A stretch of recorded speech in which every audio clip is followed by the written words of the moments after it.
অমূলদ সংখ্যা বা irrational number দুই রকমের হয়, বীজগাণিতিক বা বীজীয় এবং অবীজীয় বা তুরীয়।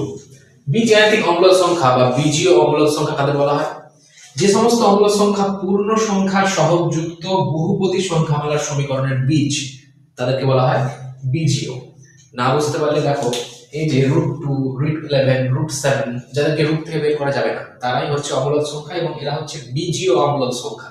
কেন? কারণ এই যে x² - 2 = 0, এই সমীকরণের বীজটাই হচ্ছে √2। দেখো x² = 2, তাহলে x সমান কি √2।